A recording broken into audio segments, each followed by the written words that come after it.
Hello there.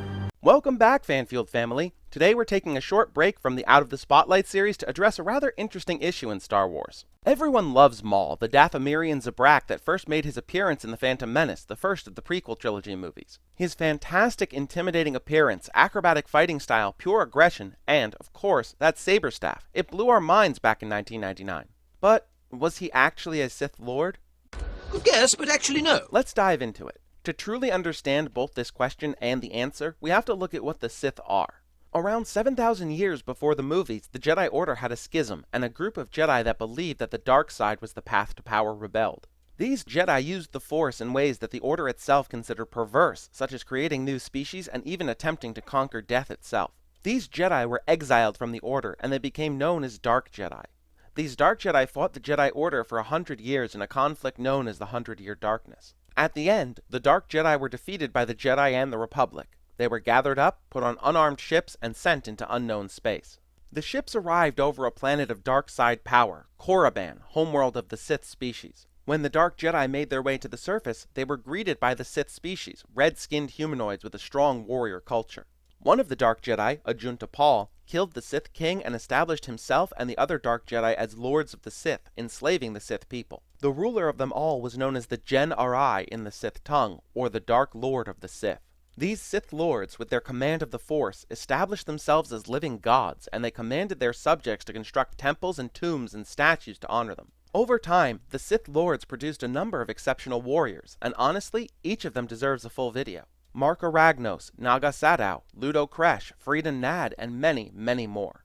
Due to interbreeding, the Sith as a species faded from existence, leaving only the ideal of the Sith, a craving for power at any cost, for dominance, for supremacy. The Sith had not forgotten their roots, however. The greatest of them took the title of Darth, a word from the Rakatan species that once ruled Korriban from the seat of the Infinite Empire. The title of Darth has two potential origins, Daritha, meaning emperor, or Dar meaning conquest, and Ta meaning death. Together, this latter translation suggests that those strong enough to take the title of Darth were Dar Ta, conquerors of death itself.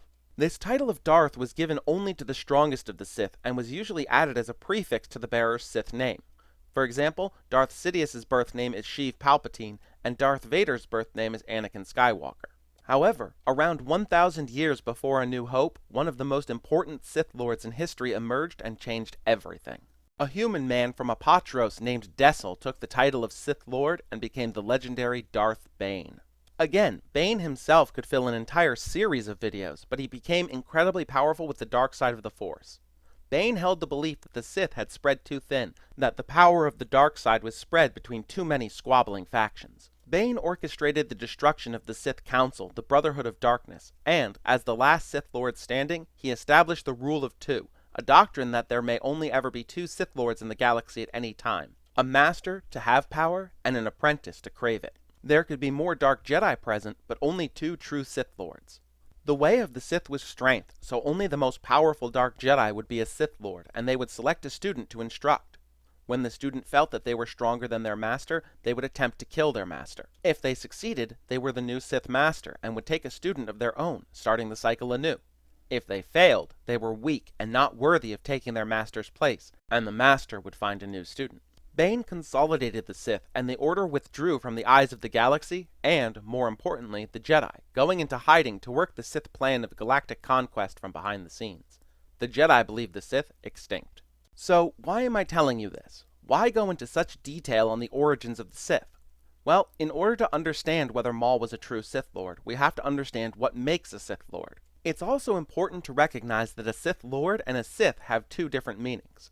Sith Lords were the pair of rulers of the Sith Order, while a Sith is anyone that followed the Sith teachings. Think of it like this. The Jedi Grandmaster is a Jedi, but not all Jedi are Grandmasters.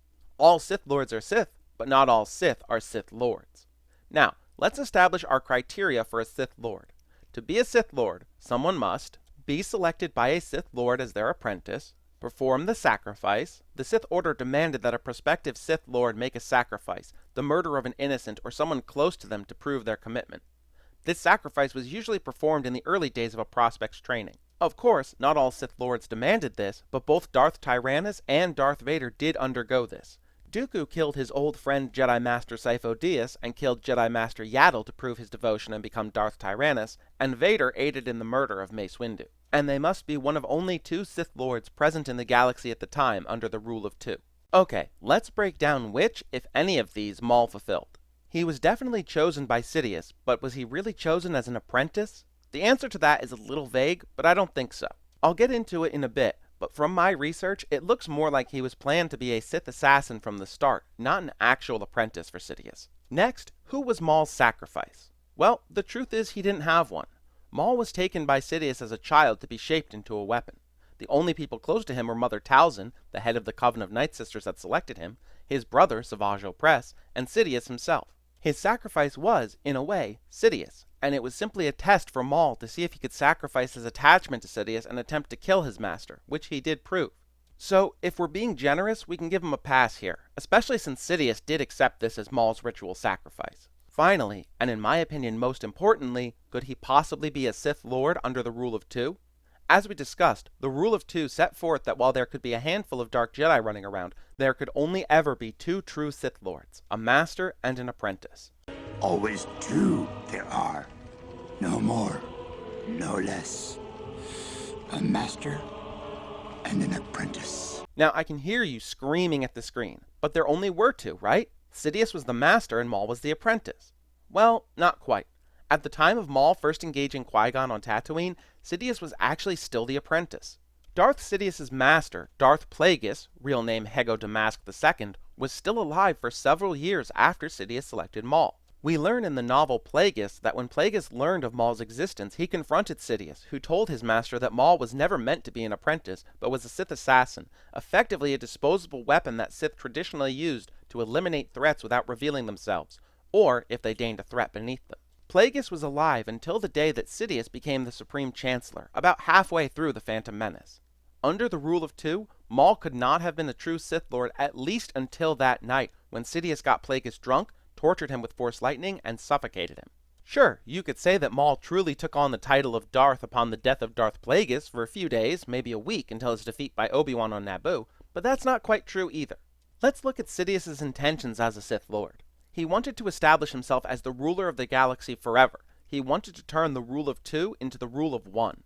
He put forth this idea in his treatise called Absolute Power, that the Sith should be ruled by a single Sith Lord who would live forever as the Emperor of the galaxy, and thus did not need to train an apprentice because he was the one and only Sith Lord. Yes, he would have Dark Jedi as agents and assassins, like the Imperial Inquisitorius, but he would be the only true Sith Lord. Sidious had no intention of having a real apprentice. All of his so-called students were simply pawns, even more so than those of other Sith. Other Sith still adhered to the rule of 2, the doctrine of master fighting apprentice, to ensure only the strongest were in control. Sidious wanted to end the rule of 2. He picked Maul to use as a weapon to strike at the Jedi, to announce the return of the Sith. He chose Dooku because a Jedi Grandmaster Dooku would have been a threat, and he chose Vader to deprive the Jedi of their chosen one. Sidious was playing a Dejaric game where only he could see all of the pieces, and he was taking 2 turns to the galaxy's 1. The only move that Sidious couldn't see was that a father's love for his son could be stronger than hate and rage and lust for power, and that's why Vader's betrayal to save Luke caught Sidious by surprise.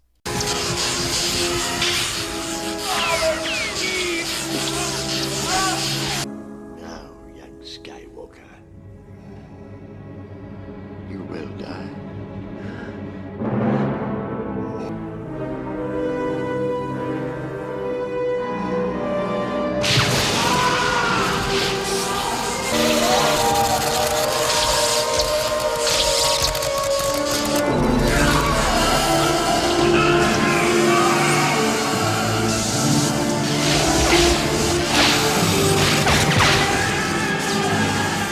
This goal of immortality was also why Sidious even bothered with Luke in the first place. Sidious's constant presence in the dark side took a toll on his physical body, and it was degrading over time. He needed a strong vessel to move his spirit into before his body gave out entirely. He planned to use the dark side power essence transfer to move himself to a new, younger body so he could continue to live forever. His problem was that cloning Force-sensitive individuals was difficult, and often left a sort of echo in the Force, so his clones had limited success. Luke was young and strong, and would have made a perfect vessel for Sidious if he could get the boy to fall to the dark side. Sidious wanted to have Rey strike him down in Rise of Skywalker for this exact purpose. If she gave in to her hate and anger, his then disembodied spirit could slip in and take her over, giving him a new, young body that was strong in the Force, and he could continue ruling the galaxy. And that's sort of the point. He wanted his pawns to feel like apprentices so they would follow him, but really, they were tools to further his own goals. Maul was never a true Sith Lord. He was a blade for Sidious to swing at the Jedi and then to discard. Darth Tyrannus was a means to an end, a way to eliminate a successor to Grand Master Yoda that could pose a threat to the rule of one. Sidious lied to Dooku at every step, and he groomed Anakin to become Darth Vader from the first time the two met. And you, young Skywalker, we will watch your career with great interest. He seeded doubt in the young Anakin's mind. He orchestrated threats to Padme and visions of her death to push Anakin to desperation so that when Sidious revealed himself, Anakin would accept the dark side and help him wipe out the Jedi. As powerful a Force wielder as Sidious was, he was an even better manipulator, and he pulled the strings for decades to ensure his rise as Emperor. Even if we take it at face value and say that Maul was Sidious's Sith apprentice from the death of Plagueis, it didn't last. When Maul was believed dead, Sidious immediately chose a new apprentice, Darth Tyrannus, and again, rule of two, but also selection. Sidious, the Sith Master, no longer considered Maul his apprentice. Remember, the first and only reality of the Sith. There can only be two, and you are no longer my apprentice. You have been replaced. Maul did not meet the first criteria. He was not chosen by a Sith Lord as a true apprentice. He did meet the second criteria in demonstrating his willingness to cut any attachments. And finally, he was not one of only two Sith Lords, save for that few days after Sidious murdered his own master. So, was Maul a Sith Lord? Sure, if you want to be pedantic about it, he was conceptually a Sith Lord for at most a week until Obi-Wan sliced him in half and dumped him down a reactor shaft. After his return from that, he was a possible rival for Sidious, though not a Sith. And sure, you can absolutely make philosophical arguments about what qualifies someone as a Sith Lord, arguing intent and mindset, but in the end, Maul's purpose was even less of a true student than most Sith Masters choose for their apprentices. Please, don't mistake this for me saying that Maul is weak or a bad character. He's an awesome character, and he's pretty powerful in his own right. He just was never a true Sith Lord. Calling him Darth Maul is a little disingenuous. He was never meant for that role. Calling Maul a Sith Lord is like calling Vader's secret apprentice Starkiller a Sith Lord. They're not. They were pawns to be used and then cast aside. Even Sidious calling Maul Darth in the Phantom Menace was simply a deception, making both Maul and the Trade Federation believe that Maul was meant to be a true apprentice. That manipulation worked, too. Maul did believe that he was a Sith Lord. He believed that he was the heir to Sidious's power. And yes, Sidious did consider Maul's supposed death a loss, but it wasn't the loss of an apprentice. It was simply one of Sidious's many weapons breaking. Had Maul killed Obi-Wan and survived, Sidious would absolutely have thrown him away, maybe in an attempt to kill Jedi Dooku, or maybe on some suicide mission that he knew Maul couldn't complete. Sidious's ultimate goal was Anakin, and even that was only so he could wipe out the Jedi. Maul not being a Dark Lord of the Sith does not detract from how awesome he is. Ray Park's acrobatic choreography in The Phantom Menace was mind-blowing at the time, and honestly, it really still is. And Sam Witwer's voice work in Clone Wars and Rebels was beyond perfect. Kenobi. Kenobi! Will it end here? Like this? No. No! He has a great story arc too, from a manipulated tool of the Sith to his hatred and rage for Kenobi, all culminating with finally finding peace in death, knowing that there is someone who will one day avenge everything that was lost at the hands of Sidious. In fact, in my opinion, Maul never being a true Sith Lord actually makes his story better, because it shows how much he struggled against fate to claw out a place of power for himself. It shows the deception of the Sith and the manipulations of Sidious. Tell me, is it the Chosen One? He is. He will avenge us.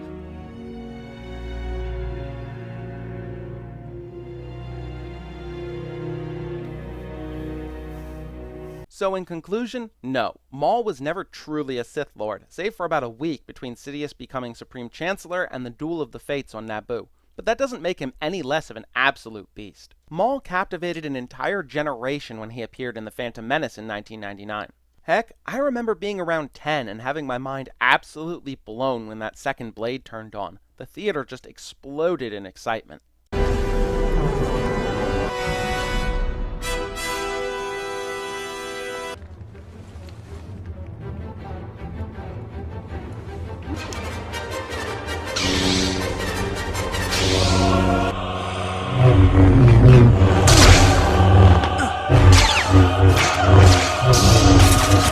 And he's lived up to that hype every step of the way since. We, as Star Wars fans, love Maul. He set the precedent for the fast-paced duels that are now so central to the identity of Star Wars.